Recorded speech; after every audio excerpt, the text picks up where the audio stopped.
प्रवर्तन निदेशालय ने जहां राजस्थान के मुख्यमंत्री अशोक गहलोत के बेटे वैभव गहलोत को पेश होने का समन जारी किया है, तो वहीं दूसरी तरफ कांग्रेस प्रमुख गोविंद सिंह डोटासरा के जयपुर स्थित आवास पर छापेमारी की है।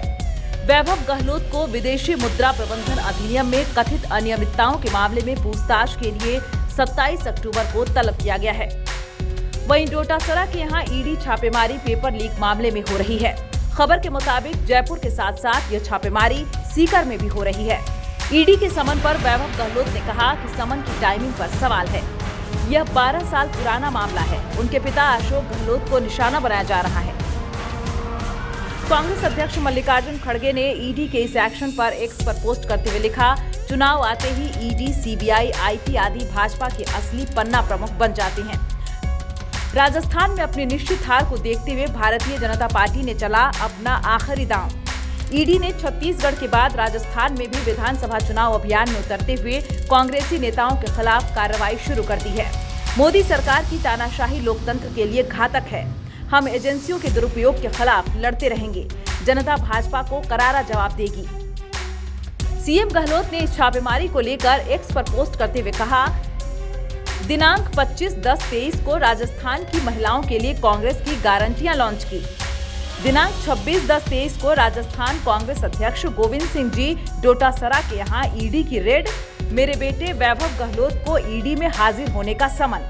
अब आप समझ सकते हैं जो मैं कहता आ रहा हूं कि राजस्थान के अंदर ईडी की रेड रोज इसलिए होती है क्योंकि भाजपा ये नहीं चाहती कि राजस्थान में महिलाओं को, किसानों को, गरीबों को कांग्रेस द्वारा दी जा रही गारंटियों का लाभ मिल सके। मामला ईडी की जांच के दायरे में तब आया जब जयपुर के 2 निवासियों ने 2015 में एक शिकायत दर्ज कराई थी, जिसमें कहा गया था कि वैभव गहलोत ने मॉरिशस स्थित शिवनार होल्डिंग्स नाम की कंपनी से अवैध धन को ठिकाने लगाया था।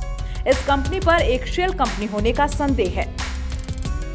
शिकायत के अनुसार 2011 में होटल के 2500 शेयर खरीदकर मॉरिशस स्थित फर्म से ट्राइटन होटल्स को फंड डाइवर्ट किया गया था।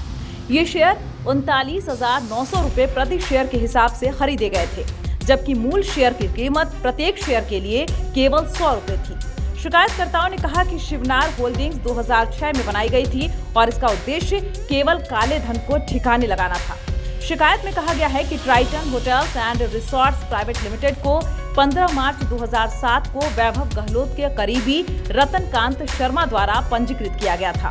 सूत्रों के अनुसार ईडी ने अपनी जांच में पाया कि ट्राइटन होटल्स ने फेमा प्रावधानों का उल्लंघन करते हुए शिवनार होल्डिंग्स लिमिटेड से भारी प्रीमियम पर प्रत्यक्ष विदेशी निवेश प्राप्त किया।